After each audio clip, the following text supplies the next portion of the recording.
Someone somewhere said it was okay for comedians to start scaring the shit out of people.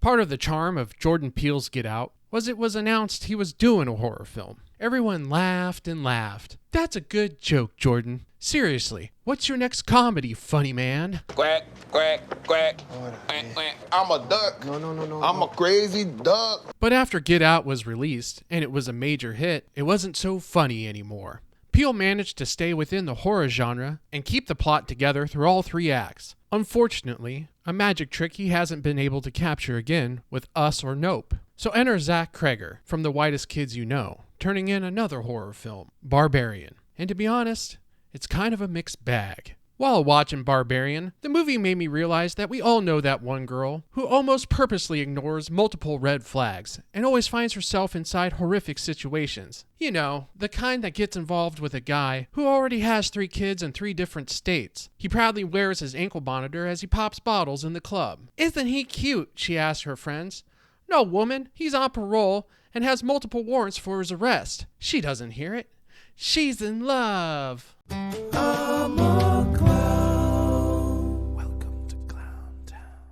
So enters Tess, who rented out an Airbnb in Detroit. Stop right there.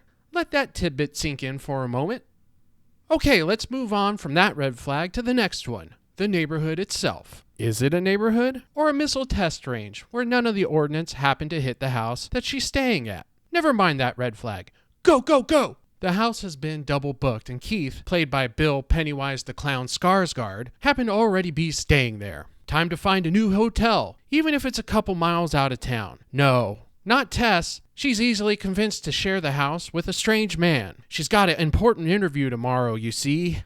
How did the double booking ever happen in the first place? Because the plot needed it. What are you doing asking basic questions like this? Tess doesn't. That thinking cap of hers is in pristine condition. Keith acts uneasy at times and provides a lot of tension throughout the first half of the film. You find yourself always watching him in the corner of your eye, waiting for him to strike. Yet he doesn't, because it turns out Keith isn't what you need to sweat in the movie. Holy guacamole!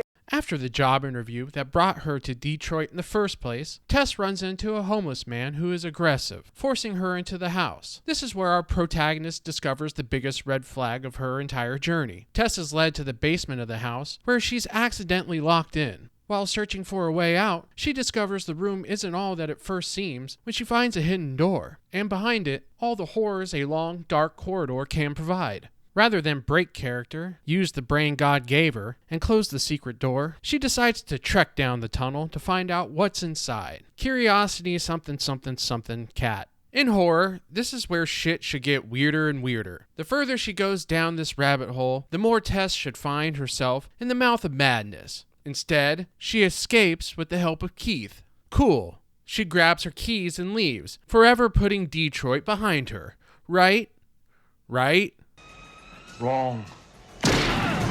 She wants Keith to check out the tunnel for himself. With enough convincing, he agrees but disappears in a blood-curdling scream. Now she's taxed with the moral dilemma. Leave him behind and escape with her life, or does she try and save him? Tess is a good person, so she enters the hidden tunnel to rescue Keith. She almost does too, until his brains are bashed in by a giant balding woman with the biggest set of lowrider boobies I have ever seen. These sagging magumbos are probably the single source of visual terror in this movie. More on her and her dirt draggers later. This is where the movie pivots, and Tessa's story is put on pause. Enter Scream Queen Justin Long. Long's character, AJ, is an actor in the middle of getting Me Too'd right out of his career, due to a rape allegation that later turns out to be true. With no money and nowhere to go, he's got to find some cash. The house he owns, the house that Tess and Keith are staying at, is the perfect place to hide out and make some money by selling it. He's the baby bear of this Goldilocks fantasy when he comes home to find someone else has been staying there. But who?